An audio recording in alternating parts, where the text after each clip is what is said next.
predominantly what we do is we offer guard and patrol services through franchising and utilizing technology on properties across the globe. And so, really, we have franchise owners that are looking to create peace of mind by providing security services to their clients. It's a $250 billion global industry. So it's a huge global industry. You see that there's really three functions of it. You have your police, which provide, you know, government, local market security. Then you have your military, which provide largely international elements of creating peace of mind. Then you have your private security. So the police, they're not going to go on private property.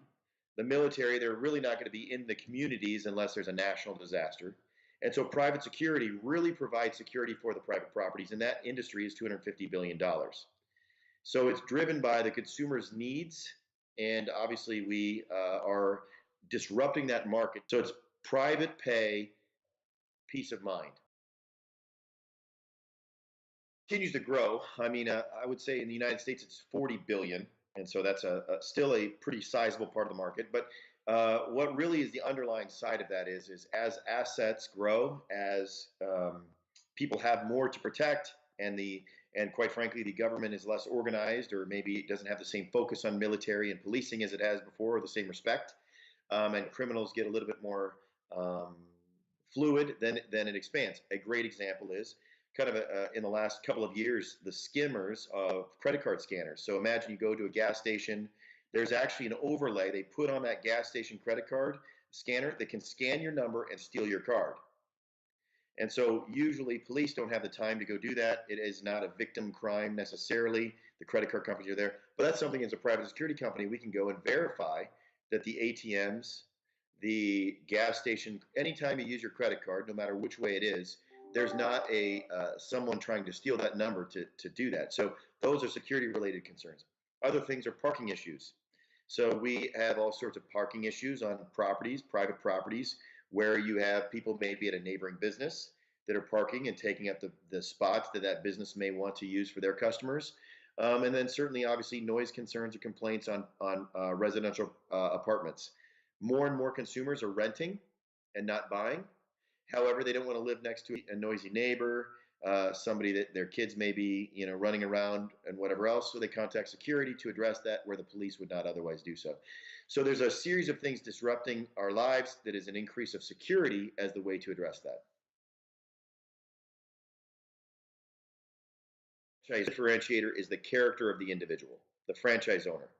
Because if they do not aspire to really care for the customer and client and lead their teams accordingly, the franchisee is not going to have the success they could have.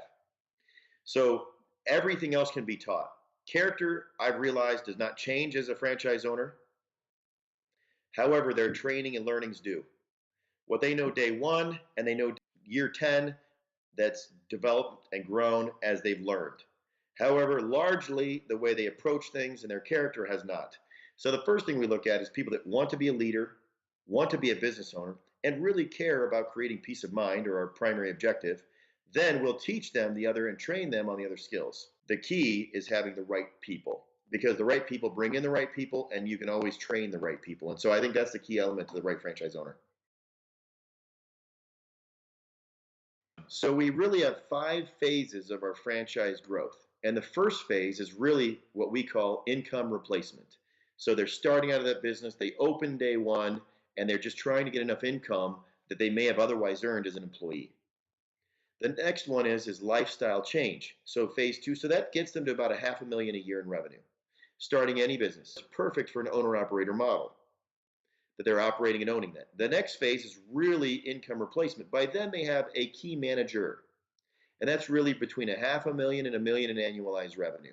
3 is really where you're building a management team. At that point, it is a transition to potentially having an investor. So an investor could come in early and have the resource to build a management team with the hopes they can build a business that'll have a longer investment cycle, or partner with someone that's already built that management team, somewhere between $1 million and $2.5 million in annualized revenue, and much beyond that. Because after that, we are now seeing people get institutional investment, so private equity money. Usually when they get 4.5 to 5 million in revenue and they built their business over 3 to 5 to 7, in some cases 10 years, that's where an institutional investment, a private equity investment, would exit that local or small time investor. So it happens at each stage. And so it really is at its stage as to where the business is at versus the model independently, because the model can be invested at different levels based upon the interest of the investor and or owner operator to build it accordingly. Really, we start in the apartment sector and the housing sector because the decisions are made the most expediently and they have a defined budget. So we've done research, and um, there's 5 material reasons why people leave apartments. Right? They either get a new job and that relocates them. They can afford a more expensive apartment. They add a family member, or their personal circumstances have negatively changed financially. They can't afford. They move back home. Whatever. And the fifth one is security related. Their neighbor's too loud. They can't find a parking spot. Whatever the case may be.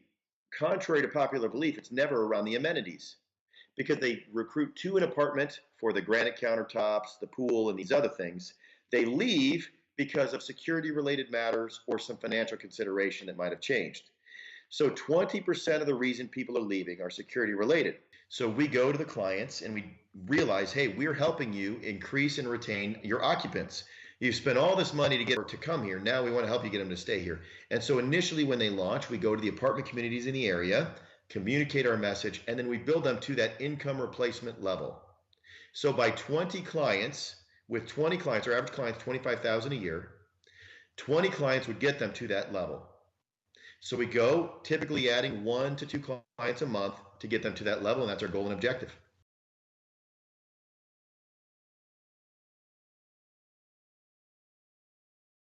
There's thousands of brands, 5,000, I believe, at least. And so it really comes down to one, first of all, somebody that wants to be in the service business, someone that understands that we don't offer a product, we offer people. And so you got to be willing and able and desire to lead people and not have a hamburger or something that you're delivering, as an example. That's one. The other is it's a low cost, right? I mean, in fact, our franchise concept, anyone can come in and get in, apart from the salary they need to take in, in some cases, depending upon the down payment, even as little as $10,000. As opposed to McDonald's, you're committing to a multi-million-dollar building. So it's low cost. We even finance payroll when you have the contract, so you don't need any secondary capital or anything like that. Now, the other difference is we want someone that is a good operator. We're really looking for people that are good at managing people. We have accounts. In fact, we grow the accounts for them, but they have to be able to service them well. And that requires some element of managing people. So some people want a passive investment. You can go buy vending machines, and then the vending machines deliver the product, and that's a franchise. Or they want to be an exclusive owner operator. They do a pillar to post scenario where they don't hire anybody, they just go acquire contracts and then one-off service. So we have people with a recurring monthly revenue model interest that are willing and able to manage people, and they're the ones that are best suited for this. And money is not the primary. In fact, sometimes the money is a distraction. They may have too much money and not the desire to do the work. And we want people that are willing and able and understand to do the work to build the asset value so they could get an investor.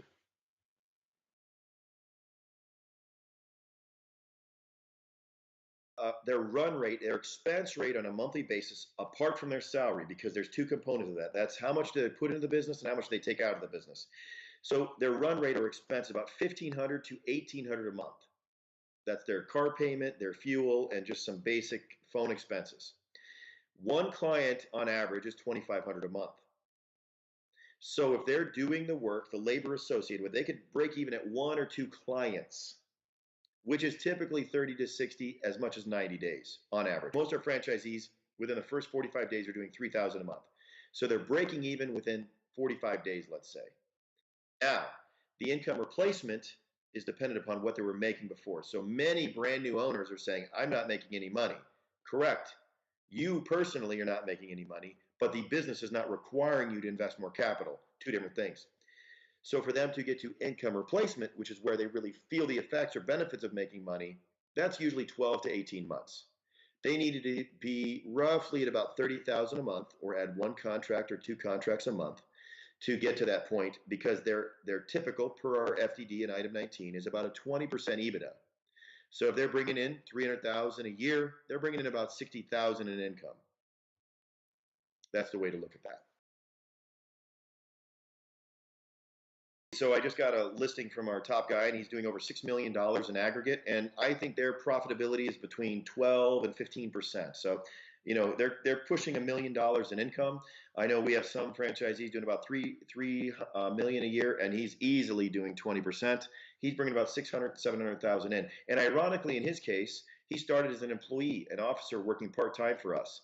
He was a loss prevention guy at Target, had 4 kids, was supplementing his income by working evenings at a location for us, and then saw the franchise concept, said, hey, I'm willing to work hard and go do it. So now that he's been in it for 10 years, he's dynamically changed his life. Probably more almost than any other franchise. So we have a franchise royalty, and that's 4%, and then we have 5% in support fees, which goes to the support.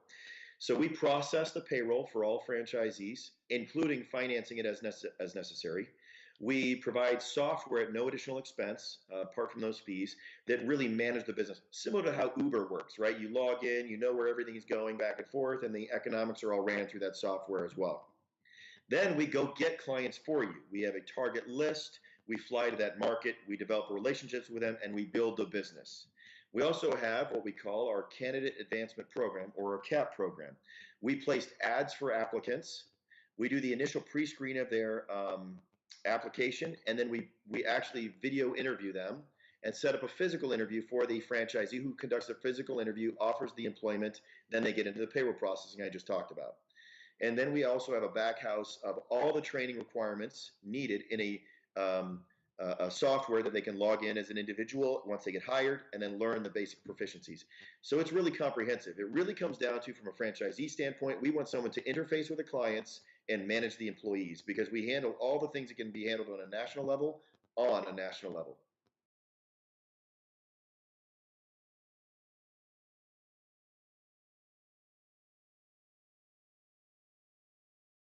A bunch of immigrant entrepreneurs, and I've really categorized them in three ways. One, which is an original immigrant that came here exclusively for our brand.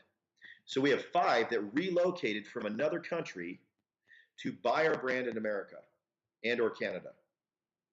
Then we have them that were second generation immigrants or immigrated when they were children, you know, in their 3 to 5 years or really to come. Their parents brought them here so they can come to school. They either were married in or otherwise. Then they saw the sacrifice their parents made, and really want to build on top of that. Sometimes their parents don't necessarily speak English exclusively or much at all. And so that's another immigrant business I would categorize. And we have quite a few of those that came here and they were first generation or second generation, meaning they were born in another country and in their toddler years came here. So we have quite a few of those as well. Then we have second and third generation immigrants, obviously, and that's where their parents were here. They got a job that brought them here. They were born here subsequently, and now they're building this business to really lift the layer of the strategy of life. And so there's a whole comprehensive nature of that, and then obviously a tremendous number of employees. What I've realized is, with regards to immigrants, they understand what they've left behind and are never going to go back there. In Americans in 4th and 5th generation or 10th generation, because we all immigrated here, I guess, we don't realize what was left behind. We realize what we have today, and maintaining that lifestyle that by and large has been achieved takes away a little bit of the drive. So the drive of immigrants to succeed and be successful, I believe, makes them the most successful, or certainly in the top quartile of our franchise network, by and large, almost without exception.